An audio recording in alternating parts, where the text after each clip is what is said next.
The reason I'm doing this program today the way we are, because this is an issue that everyone's covering, is we have these little spats going on in different states over a seeming crusade on one part for more people's rights. But if you've noticed, we've come a long way from the original founding. Welcome back to Steel on Steel. John Lufter here with you, which is to be expected. I mean, time goes on. In the original concept of rights, as they were written into the Bill of Rights, these were limitations on what government could demand of people. And the people were on one side, government was on the other. The purpose was to enable the maximum amount of freedom that the people would thereby enjoy, and to be left alone, except only insofar as necessary on the part of government. That's how the original rights were set up. Now, if you have noticed, we have shifted.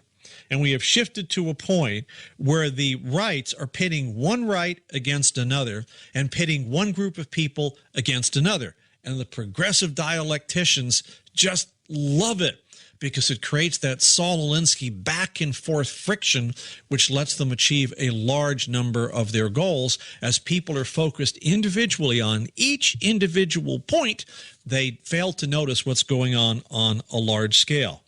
The other thing is, now, as far as rights, before they were a limitation on government, now the rights are, and you're seeing this in healthcare, you see the same type of thing going on in Canada.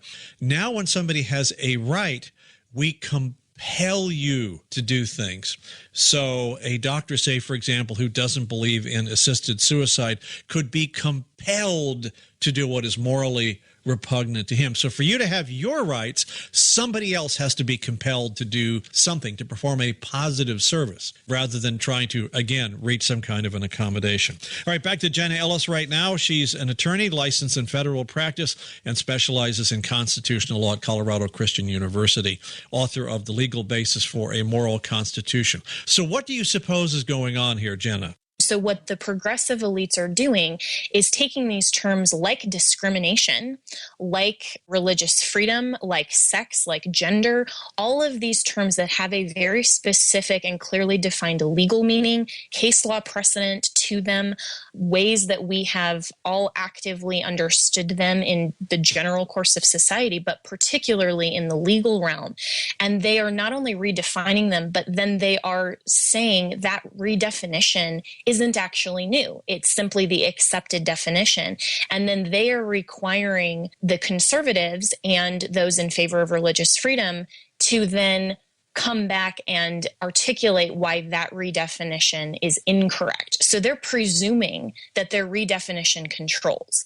And that's where I don't think that so far we on the conservative side have done a good job in articulating that that's really the problem, that we aren't going to simply accept this idea of gender identity, for example, and say that that has any bearing on what sex means and the determinative elements of sex. We have to better define religious freedom, what that means. We have to better define discrimination based on how it has always been defined in society and especially to lawyers. So that's really where the debate is going to center. And I really believe that if we don't do a better job at telling the progressives, no, you can't substitute your new definition, then we are going to end up losing not only in the courts, but also just in the mind of most Americans. And I do think that this will have real world consequences in terms of if the churches think that this is going to stay outside of their churches, you better think again. This will not stop. Not at all. And that's going to be part of the next stage of infringements. When conservatives and churches and Christians simply retreat into their homes instead of taking on this cultural battle, then they're going to find that pretty soon the progressives are not only knocking on their door, but they're beating it down. And they are going to come in and they are going to, as you said, demand that churches not only accept them, but also start participating in and celebrating their marriages, their activities. And pretty soon, churches are not even going to have any sort of religious freedom exception in the law to be able to act according with their sincerely held beliefs, which is exactly what the First Amendment goes to and protects. Yeah, and it's one thing for a baker, I'm thinking of the Kleins over in Oregon, to refuse, and they've been taking a pretty good drubbing because of this. And when you go up against a state entity, they have a bottomless pit of money and attorneys and things to prosecute what it is they want. Little Sisters of the Poor, depending on what the Supreme Court comes out with, that's going to be something a little different, because now you're going to have the U.S. Conference of Catholic Bishops entangled in that whole thing. Civil disobedience could take on a whole new form at this point. You know, this could all be resolved, Jenna, if everybody would back down and accommodation would be made for both sides. Here was the deal. Remember in Colorado, we had a thing about the time I started biking about 30 years ago, and Colorado didn't have a biking law. And so there were fights between bikers and motorists. Colorado passed a biking law, and they said, okay, bikes have a right to be on the road, and motorists shouldn't be trying to run them off the road. They have a right to be there. However, the bikes have to do certain things. You have to ride single file if you're in crowded traffic. You can only take the left lane if you're going to make a left turn, blah, blah, blah, blah. Everything's settled because everybody was accommodated. Mm-hmm. Here, we seem to be in a loggerheads. It's literally a street fight, winner take all in this. Only I don't think it's going to go that way. I think at some point you're going to start seeing large-scale civil disobedience. You will. And speaking to accommodations, that's what most of the media is not accurately reporting about the North Carolina HB2 law, is that all that law did is simply say, okay, if you want to go into the bathroom or facility locker room of the opposite sex from your birth certificate, then it's incumbent upon you to change your birth certificate. And how they do that, there are already accommodations based in law for gender reassignment surgery. And certainly we can get into the morality of those issues, and that's a whole other debate. But as far as the law is concerned, to say, okay, we are dealing with a very small segment of society who does want to be transgender, but the law requires that there is an empirical proof and evidence that you are actually the gender with which you identify. That has always been determined on the outward genitalia and on your birth certificate.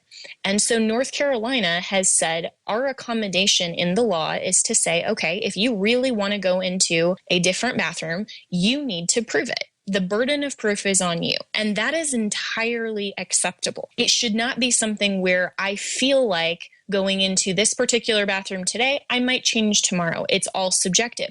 There is then no way to ever enforce any law if we have a purely subjective and psychological determinative factor, because there's no way that anyone can possibly get up in court and contend with an individual who says, the basis of why I went into that bathroom is because I felt like it. There's no way that you can possibly prove otherwise. So North Carolina is actually being reasonable, probably more than a lot of the Christians and conservatives would actually want them to. And yet they are being painted as these completely bigoted, discriminating zealots who are closing the doors to their bathroom and actively trying to humiliate transgender individuals. I mean, that's really what the federal DOJ lawsuit contends, that it's humiliating to these people. Well, they're not discriminating against a transgender person any more than me or you. My birth certificate says female,